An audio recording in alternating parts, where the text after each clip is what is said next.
So midwives are the only ones who are learning how to do this skill, but then it's illegal. So then women are fucked. What's the difference between a doula and a midwife? 'Cause that's something that there's a lot of these terminologies that if you are only familiar with hospital births, like none of these things make any sense. You think about midwives, think about like the 1800s, right? You think about like what nobility was using back in.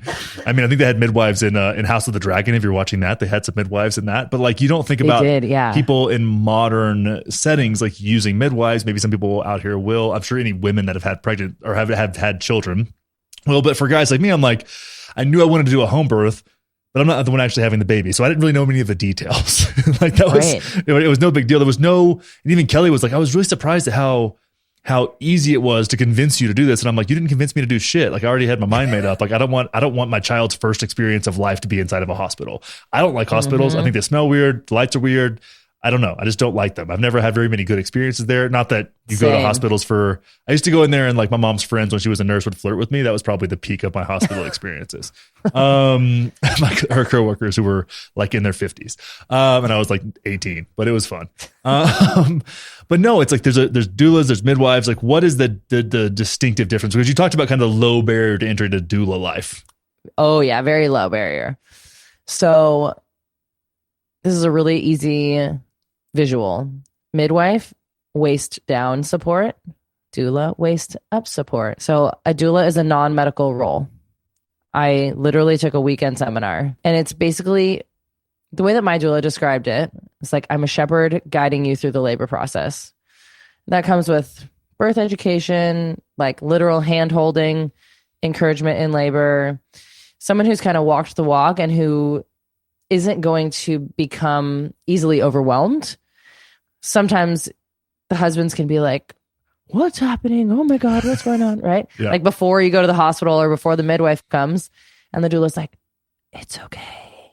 This is normal. She's safe. You're good. You know? So it's someone who's just like a cheerleader, tons of encouragement, and someone who is going to remind you that everything that's happening is safe and normal, if and until it's not. Got it.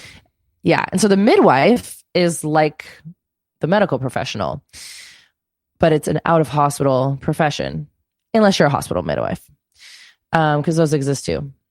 But midwife goes to years of school, clinical practice. They learn how to draw blood, put in an IV, suture up tears, like they have a medical role, but they're also much more hands off than OBGYNs.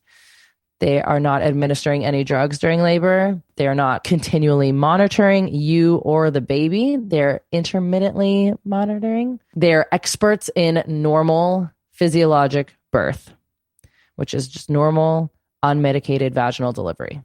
Experts. Yeah. And head down usually the way, like without, like sometimes not twins, sometimes twins. I know Dr. Stu is like a breech birth twins. Like he can go, he's got a different thing going on there. But for most, and a lot of state regulations too, like I know in Colorado, like if you're having a breech birth, which is a feet down, you have to go to a hospital or hospital or birthing center. So I forget what the deal is there, but there's in Colorado. Yeah. It's something like that. I actually don't know. You can't do a home birth. That's where I know they draw the line.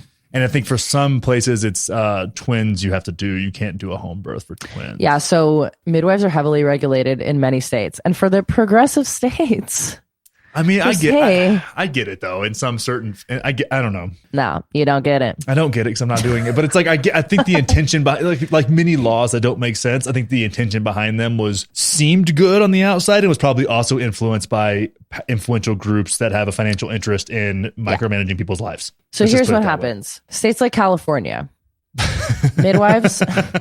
Here we go. This is where I came from.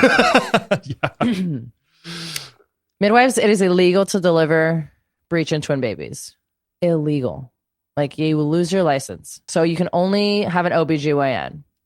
Well, most OBGYNs do automatic C-section for breech. More are cooler with twins. But what's crazy is in most medical schools now, they do not teach breech birth. Vaginal, which is doable and common and like was a part of life until C-sections became a thing. Yeah. So midwives are the only ones who are learning how to do this skill, but then it's illegal.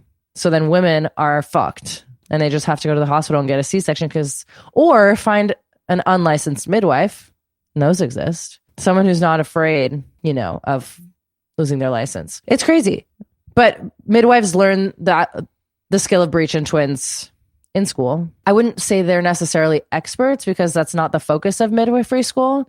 So a lot of them take like CEUs, like to get to that like expert level. Got it. I mean, that's the thing too with breech and twins. Like those are both so uncommon that it's really hard to get the amount of reps in that are needed. Yeah, exactly. You know what I mean? To like become an expert at something, you need practice, and there's not a lot of. And I guess you can practice with your dummies and your tools, but there's no substitution for the reality and the variables that come with it. I just heard a podcast from Stu.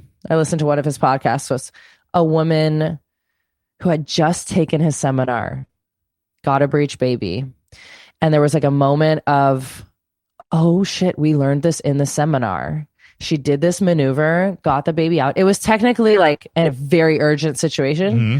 And she was like, had I not taken your seminar, this baby would have died. Wow. That's how important these skills are. Yeah. And we are just screwing people over left and right. We're saying you either have to go get an unnecessary C-section, or we have midwives who don't have the skills because they don't have the reps, because all these women are getting C-sections. Yeah. And it's such a shame. It's a wild deal. And then when you watch a breech, it's really, I mean, it's a breech birth, and Kelly sends me all kinds of births, and we send each other stuff back and forth, of course, naturally, because I'm preparing myself, which I'm not that concerned about. And I don't think I should be. Yeah. And I think I don't know. I'm not that worried about it. But when you watch a breech birth, it is scary. Like when you see a baby hanging out by its head, it's freaky, right? It's freaky. Yeah, it's a weird deal. And it's like, I'm sure it feels crazy for the woman to like have to go that. It's like the opposite way. It's because and then you watch a conventional birth, head first birth, like crowning, the whole thing. It's like once you get past the shoulders, the thing just like shoots out of there. Yeah. It's like it's out of there. No big deal. So you got to think it's got to be odd to like push the head out. I can see how a lot of things can go wrong, but then again, it's like just like anything else, it's a skill set, and that's one thing that's really weird when these regulations come into place. It actually, when you're talking about unlicensed midwives, that makes me think about some of these people who are doing psychedelic assisted therapy. Totally. That were licensed therapists that let their therapist's license lapse and just didn't renew because like, well, if I don't have a license, they can't take my license away. And Michael Pollan talks a lot about that in the How to Change Your Mind. He talks it was either the book or the show, but he talks about that, and it's really interesting to see that because that's the same thing I thought. It's like I facilitated psychedelic experiences, right? And I thought about becoming a therapist, but I'm like, well, then I'm now beholden to this body. Right. Where I'm like, well, I can just create a safe space for somebody and know that it's only do it for certain. I don't do it for like, it's not a commercial thing. It's something I do for people that want that. And I'm that person. I just had the experience, but it's funny to see how that just like everything else, like the regulation gets in the way. Right. Like there's a place for it, and I get what they're going for, but it's like, you're not really, it's the same thing. And I wanted to get into this with you down the road, but just like, it's the abortion restriction stuff. It incentivizes dangerous shit. If you think that I'm more attractive than Ben Shapiro, then you should probably subscribe to this YouTube channel. I mean, what other political commentator has this kind of fucking bone structure? Really, let's be serious now. You have to look at these YouTube videos. You have to look at them. Do I need to say anything else? Watch some more of these videos. Subscribe, leave a comment, hit the thumbs up button. This is the only thing keeping me from having to have an OnlyFans. Just to survive. Watch some more content. Hit that thumbs up button.